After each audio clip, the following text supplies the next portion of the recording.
피터 린치는 발품을 파는 부자를 강조를 했는데요. 쉽게 말하면 실생활에서 돌아다니면서 투자할 종목을 선택을 했던 겁니다. 직접 관심 있는 기업을 방문을 했고요. 직접 도넛을 먹어보고 맛있고 잘 팔리는 것을 확인하고 샀고요. 자기 와이프가 스타킹을 계속 사 입는 걸 보고 그 스타킹 업체를 투자를 해서 대박이 났던, 그러니까 한마디로 발품을 팔아서 직접 기업을 발굴해내는 그런 기법이고요.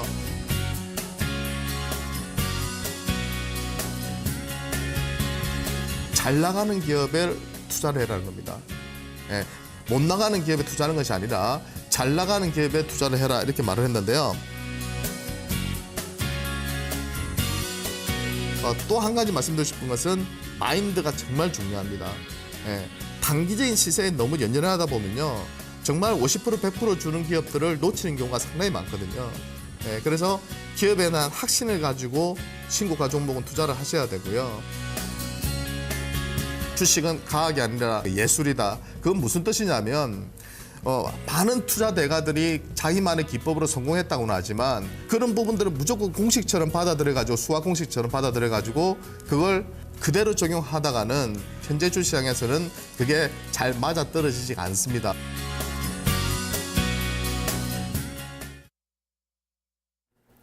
네, 유성치 운용력 만나보겠습니다. 안녕하세요. 네, 안녕하세요. 반갑습니다. 네, 지금 코스닥이 의미 있는 흐름을 나타내고 있습니다. 지수가 2009년 이후 7년여 만에 최고치로 올라서고 있는 모습인데요. 박스권 돌파하는 건지, 사실 우리 레전드 시간에 항상 세 분의 운용력 모두 시황은 상관없다, 기업을 보자, 이런 말씀들을 해주셔서 이런 질문 되게 싫어하실 거예요. 네. 시장에 대해서 전망한다는 것은 정말 좀 어려운 것 같아요. 저도 이제 한 15년 이상을 주식을 하고 있지만, 그 단기적인 방향보다는 역시 우리가 좀 중장기적인 전망을 저는 대체적으로 해드리고 있고, 결국 돈이 어디로 가느냐가 중요한 것 같아요. 돈의 흐름이. 그래서 예를 들어서 선진국으로 돈이 가느냐, 아니면 신흥국 쪽으로 돈이 오느냐, 상품 시장 쪽으로 가느냐, 금으로 가느냐, 달러로 가느냐. 그리고 또 우리나라 내에서 또 본다면 이것이 대형주로 가느냐, 중소형주로 가느냐, 거래소로 가느냐, 코스닥 시장으로 가느냐. 예, 이런 시장의 성격을 판단만 잘한다면 뭐 시장 방향은 크게 상관없는 것 같습니다. 물론 이제 도움을 주죠. 코스닥 시장이 저렇게 랠리를 펼치고 2009년 이후로 이제 연중 최고치를 경신해 나가면 수익률에 도움은 주지만, 역시 그게 제가 파악을 해보면 좀 연관관계가 그렇게 많지는 않습니다. 근데 코스닥 시장이 또 왜 가느냐를 우리가 고민해 봐야 되는데, 뭐 2009년 이후로 사상 최고치를 경신했다고 하면은 또 어떤 얘기들이 나오냐면, 무조건 그냥 아무 종목에 다 사면 되겠구나, 이렇게 생각하시겠지만, 실제로는 왜 오르냐고 물어보신다면 역시 실적이 좋습니다. 그러니까 트렌드를 주도하는 기업들의 실적이 좋고, 그쪽이 고평가 논란에도 불구하고 계속 돈이 들어오기 때문에 시장이 계속 가는 것이지, 실적이 좋지 않은데 갈 리는 없거든요. 예전에 그 벤처 열풍 불 때만 해도 정말 부실한 기업들이 많이 상장됐거든요. 근데 지금은 어때요? 최근에는 심사가 상당히 까다로워졌고요. 최근에 신규 상장되는 기업들은요, 아주 알짜배기 기업들이 많고, 휴메딕스를 비롯해서 그런 기업들이 최근에 랠리를 주도하는 그런 흐름이 연출되고 있는 거죠. 그래서 코스닥 시장이라고 해서 무조건 부실한 기업이란 이미지는 이제 좀 떨쳐버리시고, 그 안에서도 실적이 좋은 기업들은 상당한 수익을 줄 수 있다고 생각하시면 되겠습니다. 몇천 원짜리 하지 마시고요. 몇만 원짜리 쪽에서 매출과 영업이익이 붙는 알짜배기 기업들 투자하신다면, 코스닥 시장도 요새 같은 그 코스피 박스권 장세에서는 또 대안이 될 수 있는 그런 시장인 것 같습니다. 자, 그러면 오늘 그 시간 주제를 좀 진행을 해보려고 하는데요. 오늘은 여러분들이 한 번쯤은 다 들어보셨을 것 같은데요. 그 코스톨란이라는 분에 대해서 제가 설명을 좀 드리려고 합니다. 주식시장이 뭐 월스트리트의 뭐 거목 뭐 이런 뭐 별명도 있고요. 오랜 기간 동안 정말 이분 하면은 가장 떠오르는 게 뭐냐면, 뭐 달걀 뭐 이론이나 이런 것도 있지만 정말 멋있는 명언들을 많이 남겼어요. 아까 제가 그 제 프로필 광고 나갈 때도 나왔지만은, 주식 투자는 과학이 아니라 예술이다. 이 얘기도 이분이 했던 얘기고요. 또 유명한 얘기가 있죠. 그 주인하고 개를 비유를 해서, 주인이 이제 실적이라면 개가 주가인데, 개는 주인을 앞서거니 뒤서거니 할 수 있지만 결국에는 주인을 따라온다. 실적에 수렴한다. 주가는 이런 또 유명한 그런 그 명언들을 많이 남기신 분인데요. 이분 같은 경우가 얘기했던 것들을 보면은 약간 뭐 차트시트보다는 역시 기본적 분석 그리고 어떤 직관력 그죠? 시장의 그런 심리 이런 것들을 상당히 많이 강조를 했거든요. 그런 부분들에 대해서 한번 오늘은 또 공부를 해보도록 하겠습니다. 자, 첫 번째 장을 딱 열면 코스토톨라니는 왜 우리가 주식 투자를 해야 되느냐에 대해서 이야기를 했어요. 돈이 뭐냐? 그 책 제목이 뭐냐면 돈 뜨겁게 사랑하고 차갑게 다루어라가 이 책의 제목인데요. 이 돈에 대해서 이 사람은 상당히 심도 있게 이 자본주의 시대에 왜 우리가 투자를 해야 되고 부자가 돼야 되느냐에 대해서 설명을 하는데 돈은 바로 이 자유세계 그러니까 이 자본주의 시대의 가치의 척도라는 거죠. 그래서 자본주의에서 돈은 그러니까 힘과 지혜를 상징하고 돈은 바닷물과 같다. 아니 많이 먹으면 먹을수록 또 더 목마르게 한다. 그 외에도 이제 여러 가지 일례를 들고 있는데요. 예를 들면은 그 여성들이 그 좀 부가 있는 그죠? 돈이 많은 그런 남성들에게 끌리는 것도 또한 그 사람의 돈이 중요한 것이 아니라 그 돈을 보유할 수 있는 그 능력, 돈을 그렇게 벌 수 있는 그 능력을 선호하기 때문에 하고요. 그렇기 때문에 돈에 대해서 자꾸 부정적인 이미지를 갖지 마라. 예, 그것을 벌 수 있는 것도 능력이다. 이렇게 얘기를 했고요. 근데 돈을 버는 방법에 대해서 몇 가지를 얘기했어요. 그러니까 첫 번째는 뭐냐면 부유한 배우자를 만나면 된다. 예, 그죠? 남자든 여자든 배우자가 엄청난 부자라면 뭐 결혼해서 자기 인생 그죠? 부자로 역전시킬 수 있다. 그리고 두 번째는 빌 게이츠를 예를 들면서 빌 게이츠처럼 젊은 시절에 유망한 사업 아이템을 갖게 되면은 벼락 부자가 될 수 있다. 그죠? 그 다음에 셋째는 투자를 해야 된다.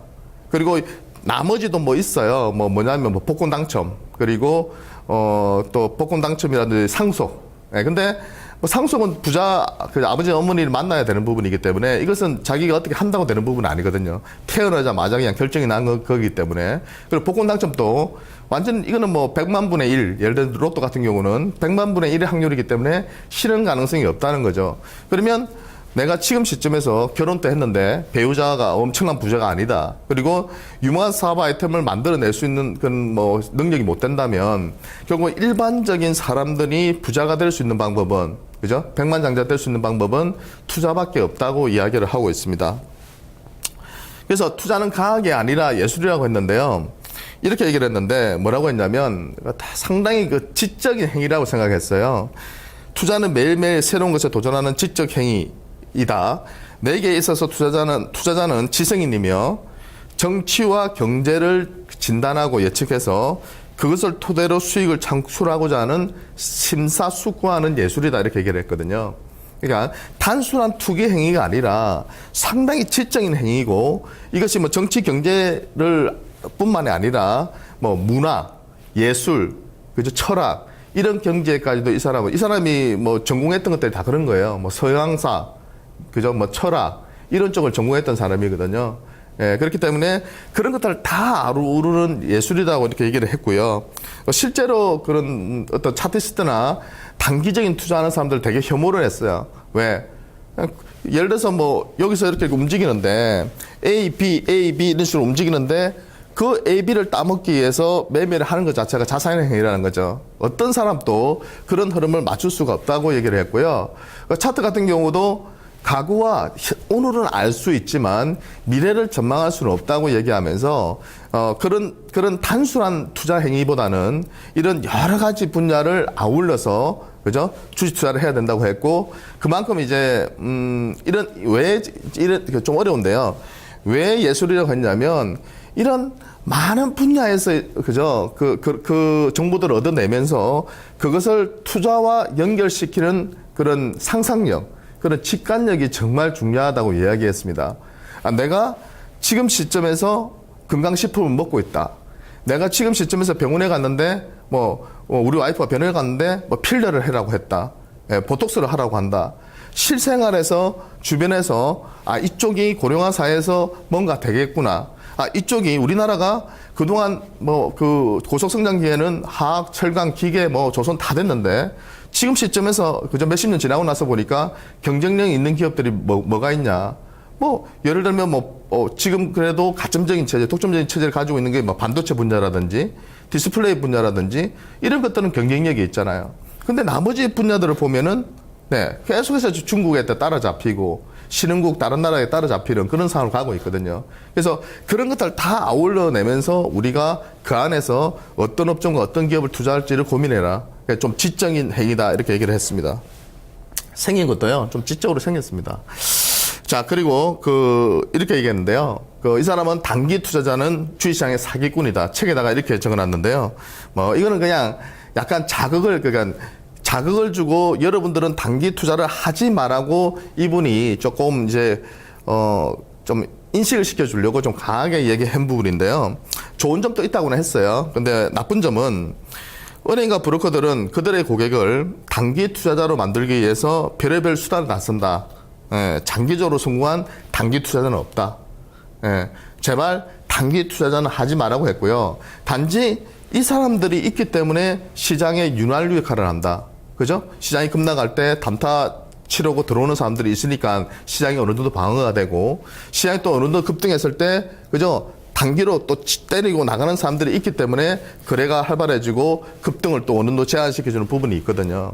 그죠? 그렇기 때문에 단기 투자자는 필요하지만 일반적인 단기 투자자들이 수익을 내는 경우는 거의 없다는 거죠. 이분이 94세 돌아갔었거든요. 1999년도에 돌아갔었어요. 1906년도에 태어났어. 그러니까 쉽게 말하면 80평생을 주식만 하신 한 분인데 이런 글을 적어놨어요. 내가 80평생을 주식만 했다.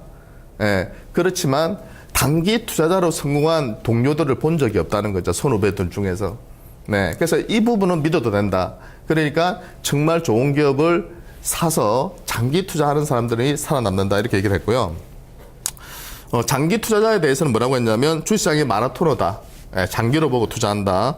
장기 투자자를 솔직히 말하면 권하고 싶다. 이렇게 얘기를 했고요. 순종 투자자는 뭐냐면 약간 단기와 장기의 중간에 있는 그런 사람들. 이 사람, 장기는 개인적으로 저는 조금 순종 투자자인 스타일인데요. 왜 그러냐면 장기 투자자는 쉽게 말하면 코스톨라니가 말하는 장기 투자는 그냥 10년, 20년 투자라는 거예요. 좋은 기업이라면. 계속 추적해 나가다가 괜찮은 기업이면 계속 투자라는 건데 일반적으로 우리나라 같은 신흥국에서는 약간 이게 안 통하는 경우가 있습니다. 왜? 시장이 지금 우리나라 같은 경우도 어때요? 내도록 지금 박스권에서 벗어나지 못하고 있잖아요. 미국은 계속 날아가고 지금 유럽도 계속 날아가고 중국도 지금 요새 계속 급등하는데 일본도 그렇고 우리나라만 계속 박스권에 갇혀져 있죠. 이런 장에서 장기 투자자 신흥국의 한계라고 해야 될까요? 장기 투자가 안 맞는 경우도 좀 있다는 거죠. 그렇기 때문에 좀 섞어서 하는 게 좋아요. 절반은 장기로 하되 나머지는 순종적으로 하는 게 맞다는 건데요. 예를 들어서 내가 투자를 해 나가는 단계에서 실적이 예상보다 좀 못했다. 또는 수급의 주체가 기관이나 외국인이었는데 엄청나게 샀던 애들이 엄청나게 판다. 그러면 뭔가 변화가 오는 거죠. 그랬을 때 비중 조절을 한다는 거죠. 그 추세에, 그 흐름에 순종하는 투자자가 유리하다. 이런 얘기도 했습니다. 그러니까 이 부분은 성향에 따라서는 해도 되고 안 해도 되고 했는데요. 한마디로 말하면 코스톨라니는 단기는 하지 말고 장기 또는 순종적인 투자를 해라. 이렇게 얘기를 했습니다. 그리고 가장 유명한 게 뭐냐면 이 코스톨라니의 이제 달걀 모형인데요. 이건 이런 거죠. 예를 들면 지금 A가 있다면 이게 금리가 정점에 달아 있는 구간. 그죠? A가 금리가 정점에 달아 있는 구간에서 이제 금리가 조금씩 이제 떨어지는 구간으로 가는 겁니다. 그러면 어떻게 돼요? 예금이 B 단계에서 어떻게 됩니까? 금리가 자꾸 떨어지니까 은행에다가 놔둬도 돈이 별로 안 되잖아요. 그러니까 슬금슬금 이제 예금이 인출되기 시작해요. 그죠? 그러니까 금리가 떨어지는 단계에서 채권이 또 강세로 가니까 채권 투자가 좀 늘어납니다. 근데 너무 많이 이제 금리가 많이 떨어지다 보면 채권 투자하는 사람 입장에서는 조만간 이제는 금리가 또 올라가면서 채권 가치가 떨어지겠구나 하면서 C 단계에서는 채권을 또 매도합니다. 그러면서 그 돈으로 주식시장도 못 가고 채권에서도 돈이 빠져나오니까 그 돈으로 이제 부동산 쪽으로 가게 되는 거죠. 그런 단계에서 이제 D까지 금리가 최저점 수준까지 그죠? 바닥까지 이제 내려온 이후로 그다음부터 어떻게 되냐면 2단계 이제 F단계로 넘어가는데요. 당연히 금리가 낮으니까 돈이 빠져나가고 부동산 쪽도 이제 어느 정도 올라가지고 매도하기 시작하면 현금이 생기니까 이걸로 갈 데가 없잖아요. 예, 갈 데가 없으니까 그 돈이 이제 주식 투자 쪽으로 들어오는 겁니다. 예, 그리고 그 다음 단계에서 이제 또 이제 금리가 계속 오르면 주식을 매도하기 시작하고 또 예금 쪽으로 돈이 들어가고 이런 순환 모형이 바로 달걀 모형이라는 거죠. 네, 그래서 이런 시점에서 이제 보면 우리나라가 어느 정도 지점에 있는가에 대해서도 우리가 좀 고민을 해야 되는데요. 뭐 일단은 제 판단에서 봤을 때 이 모형이 지금 우리나라의 경제 상황을 그대로 반영하고 있지가 않아요. 예를 들면 제가 판단했을 때 지금 D에서 2단계 정도로 가고 D 쪽에서 2 정도 사이라고 보고 있는데요. 부동산이 안 오르고 있죠. 전세값은 급등하고 있지만 부동산 자체가 지금 뭐 서울 경기 쪽은 크게 오르지는 않고 있거든요. 그죠? 예, 매매 자체가 별로 없고 그런 거 보면은 완전히 맞아떨어지지는 않습니다. 예, 그러니까 디플레 우려가 지금 제기되고 있고 그렇지만 금리 수준으로 본다면 지금 미국이 이제 올해 말이나 좀 늦어도 뭐 내년도부터 금리를 올리기 시작한다면 실제로 돈이 빠져나가기 때문에 우리나라도 방어하기 위해서 외환을 방어하기 위해서 금리를 올릴 수밖에 없는 상황으로 가요. 근데 우리나라는 가계부채가 너무 많기 때문에 제 개인적으로는 천천히 올리더라도 올릴 겁니다. 예, 그렇게 되면 전체적으로 어떻게 되는 거예요? 예, 전체적으로 아까 말씀드린 주식 투자가 조금 더 활성화될 수 있는 그런 계기가 마련될 걸로 판단되고 있죠. 하지만 그 강도는 우리나라의 지금 가계부채라는 이제 여러 가지 상황을 봤을 때는요, 정시로 유입이 엄청나게 강하게 진행되지 않을 거라고 판단돼요. 그러니까 결국은 그렇다면 외국인들이 어떻게 할 거냐의 문제인 거죠. 외국인들이 미국에서 금리를 인상했을 때 우리나라 쪽 가면 돈이 어느 정도 들어올 거냐의 문제인데요. 그 부분에서 제가 항상 의구심이 드는 게 뭐냐면 적극적으로 들어오기가 쉽지는 않을 거라고 판단되는 거죠. 하지만 신흥국 내에서 우리나라 기업 내에서요 상당히 저평가 받는 기업들이 많고요. 배당을 계속 확대하고 있기 때문에 신흥국 내에서의 그 포트 비중이 우리나라 쪽을 조금은 높일 수 있는 그런 기회는 있을 거라 보고 있고 그 안에서 또 핵심적인 글로벌 탑 업체들이 있습니다. 그런 기업 쪽은 꾸준히 지금 매수를 하고 있기 때문에 그런 쪽으로 관심을 둔다면 시장의 유동성이 약간은 부족하더라도 여러분들이 시장을 이겨낼 수 있는 그런 수익을 낼 수 있을 거라고 판단하고 있습니다. 자, 그리고 어떤 주식을 살 것인가에 대해서 아주 구체적으로 여러 가지 예들을 이야기했는데요. 가장 이제 중요한 게 성장 산업에 투자해라. 예. 예, 부자가 될 수 있는 기회는 이것밖에 없다고 얘기했어요. 물론 이제 배당주나 저성장주 쪽에서 배당주라든지 안정적인 유틸리티 업종이라든지 이런 쪽도 돈을 벌 수 있는 수단이지만 결국 큰 돈을 버는 거, 피트린치도 그랬잖아요. 10유타, 20유타를 칠 수 있는 10배, 20배 먹을 수 있는 기업에 투자하라고 했지. 그죠? 10%, 20% 먹는 기업에 투자라고 하지는 않았거든요. 그렇기 때문에 성장주에 투자했을 때만이 그런 부자가 될 수 있는 기회가 있기 때문에 시장에서 그 살아남을 수 있는 그런 독점적인 글로벌 플레이어에 투자를 해라. 이렇게 얘기를 했습니다. 네. 물론 약간 다른 점은 코스톨라니는 좀 굵직굵직한 매매를 원했고 업종 대표주 내에서 우리나라 기업 중에 살아남을 수 있는 기업에 투자를 해라고 했다면 피트린치 같은 경우는 약간 중소형주 쪽에서 남들이 모르는 그런 성장주에 투자를 해서 10유타, 20유타를 치자 이렇게 얘기를 했거든요. 근데 맥락은 비슷해요. 맥락은. 그리고 이런 얘기도 했습니다. 주식 그 기업도 마찬가지다. 아까 그 달걀 이론하고 달걀 모형하고 경제를 설명할 때 달걀 모형 설명했잖아요. 기업도 마찬가지라는 거죠. 흥망성쇠가 있다는 거죠. 예, 그래서 대부분 이제 이 산업이 잘 되면 그쪽으로 막 돈이 몰리고 많은 기업들이 참여를 합니다. 그러다가 공급 강행 상태로 들어가면 망할 회사들 망하고 구조조정이 됩니다. 그죠? 그런 상태에서, 네, 이제 나중에는 몇몇 업체들이 살아남고 나머지 시장을 다 독점하는 그런 구조로 가거든요. 예, 그런 업종들이 뭐 반도체 업종을 비롯해서 우리나라 기업들이 일부 뭐 삼성전자를 필두로 해서 강력한 그런 기업들이 있잖아요. 그렇다면 그런 기업들이 잘 나가게 되면 그 주변 기업들도 잘 나가게 되는 거죠. 그래서 그런 기업에 주목하시라는 거고요. 그런 기업이 당분간 또 시세를 주도할 가능성이 높다고 보고 있습니다. 자, 그리고 주식의 적정 가격에 대해서도 말했는데요. 객관적인 측정은 불가능하다. 이렇게 얘기를 했어요. 아, 참 제가 정답을 못 들어서 죄송하긴 한데요. 이 말이 뭐냐면 어떤 사람은 이 회사의 퍼가 15인데요. 싸다. 이렇게 얘기하는 사람이 있고요. 어떤 사람은 이 기업의 퍼가 지금 15라면 엄청 비싸다 얘기해요.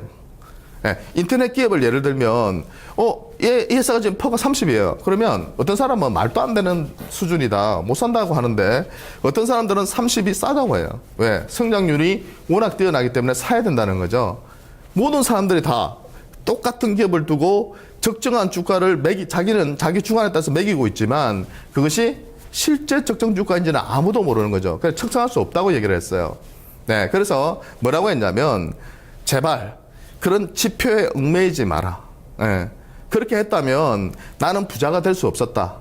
예, 그 많은 기업들 중에서 나는 인터넷 기업이나 예를 들어서 뭐 이 사람 같은 경우는 뭐 MS라든지 마이크로소프트라든지 뭐 이런 기업으로 돈을 수익을 엄청 냈는데요. 기본적인 옛날에 그런 지표로 판단하면은 그런 인터넷 기업을 살 수가 없는 거예요. 네, 그죠? 그런 굴레에서 벗어나라고 얘기를 했고, 그 산업과 그 기업의 성장성에 따라서 판단을 해야지 모든 것을 PBR 이런 기준으로 본다면 절대로 좋은 기업에 투자할 수 없다. 이렇게 얘기를 했고요. 또 그 다음에 턴어라운드 주식에 투자를 해야 된다. 네, 잿더미에서 살아남을 수 있는 불사조 같은 기업에 투자를 해라. 그러니까 리스크는 있지만 확실한 기업 위주로. 그죠? 그러니까 흥망성쇠를 거치고 구조종 단계에서 살아남을 수 있는 저력이 있는 기업들 있죠. 예, 하이닉스가 200원까지 갔다가 지금 5만 원 하잖아요. 예, 그런 거하고 비슷한 거죠.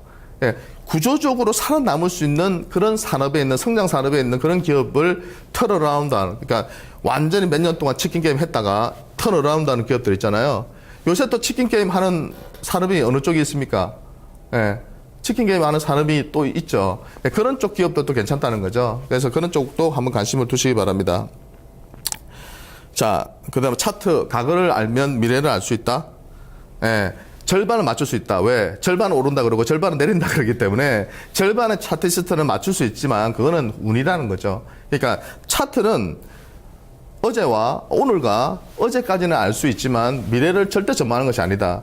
거기서 나오는 모든 지표들이나 뭐 오실레이터리, 뭐 스토캐스틱이나 이런 것들 다 마찬가지로 후행적인 지표이기 때문에 그런 걸 믿지 마라. 특히 짝대기로 이렇게 뭐 엘리어트 파동으로 짝대기 꺼가지고 뭐 이렇게 하는 거 있잖아요. 그런 것들에 대해서 엄청나게 요구를 했어요. 어떻게 저렇게 예측을 할 수 있냐는 거죠. 예, 그거는 말도 안 되는 거라는 거죠. 왜? 시장은 계속 변하기 때문에 그렇게 똑같이 움직일 수가 없다고 얘기했습니다. 자, 그러면 시장에 대한 한마디 제가 말씀드리면요. 코스닥 일부 테마군들이 좀 가을권에 좀 진입하는 양상들이 펼쳐지고 있는 것 같아요. 그래서 너무 많이 오른 테마군들을 쫓아가시기보다는 오히려 코스피가 지금 실적 발표가 이번 주하고 다음 주에 거의 마무리가 됩니다. 그러면 실적이 개선되는 대형 우량주 쪽으로 관심을 둘 필요가 있어요. 오히려 실적이 안 좋다 하더라도 1분기 이후로 실적이 좋아질 수 있는 그런 경기 민감 대형주에 대해서도 우리가 좀 관심을 두실 필요가 있고요. 제가 항상 강조드리지만 반도체를 비롯해서 실적이 좋은 그런 기업들이 또 한번 2월달 이후로는 또 주도할 가능성이 있습니다. 성장 산업 중에서 독점적인 기업, 코스톨라님가 살아계시다면 그죠? 어디에 투자했을까요? 성장 산업 쪽에서 살아남은 기업 중에서 독점적인 가점 체제를 구축하고 있는 기업에 투자를 했을 거라 보고 있고요. 마이크론이 미세 공정에서 지금 뒤떨어지고 있기 때문에 삼성전자나 SK하이닉스 같은 기업들이 수혜를 받을 가능성이 높고요. 그렇다면 이 기업들에게 또 납품을 하는 반도체 장비 부품 회사들이 또 한번 수혜를 볼 수 있는 그런 흐름이 계속 이어질 걸로 보입니다. 특히 올해는 SSD 그리고 DDR4 같은 테마주들에 여러분들이 주목하실 필요가 있지 않나 하는 생각이 듭니다. 자, 그리고 코스톨라리의 그 마지막 명언 한마디인데요. 돈 살아간다면 투자하라.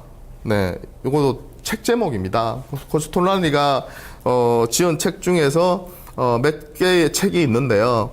뭐 내용도 좀 비슷한 내용이긴 한데 이 사람이 이런 얘기를 했어요. 마지막으로 좀 시간이 조금 있어서 제가 말씀을 드리면 돈이 엄청 많은 사람은 주식 투자를 해도 된다고 했어요. 그리고 예를 들어서 애들 학자금 줘야 되고, 그 다음에, 뭐, 집 사야 되고, 결혼시켜야 되고, 그 돈만 있는 사람은 주식 투자를 안 해도 된다고 했습니다. 왜? 그걸 날려버리면 결혼 못 시키고, 그걸 날려버리면 노후 자금이 없어져 버리기 때문에. 그냥 안정적으로 가라. 그 정도 여유가 있다면. 그리고 마지막으로 뭐라고 했냐면, 돈이 없다면, 네, 그것도 없고 저것도 없고, 나는 진짜 내 집도 없고 돈이 없다면, 투자를 해라고 했습니다. 투자를 하지 않고서는 인생 역전을 할 수가 없다고 얘기를 했어요. 좀 노골적으로. 그래서 저도 그 내용을 보고 조금 좀 이해가 좀 안 되긴 했어요. 왜 돈이 없는데 어떻게 투자를 하는 거냐. 근데 이 사람이 뭐 어떤 생각을 가지냐면 소액이라 하더라도 정말 열심히 연구해서 성장하고 있는 산업 내에서 정말 좋은 기업을 장기 투자하라고 했어요. 그러면 500만 원이 5천만 원이 될 수 있다. 그리고 그 5천만 원을 가지고 나중에 또 5억을 만들 수 있는 기회를 잡을 수 있다는 거죠. 그래서 돈이 없더라도 소액이라도 좋은 기업에 장기 투자하라. 이렇게 말씀드리면서 오늘 시간 마무리하도록 하겠습니다. 감사합니다. 네, 잘 들었습니다. 오늘은 유성치 운용력이 코스톨라니의 투자 전략을 대입해서 우리 증시의 전략을 세워드렸습니다. 돈 뜨겁게 사랑하고 차갑게 다루어라. 정말 유명한 책이죠. 여기서 또 다시 보게 되는 것 같네요. 또 유성치 운용력의 시각에서 여러 관점들 좀 알아봤습니다. 코스톨라니라면 지금 IT 쪽에 투자를 할 것이다. 여러 가지 IT 쪽의 이슈들과 또 관련 종목들까지 마지막에 전해드렸으니까요. 참고해 보시고요. 내일 이 시간 다시 돌아옵니다.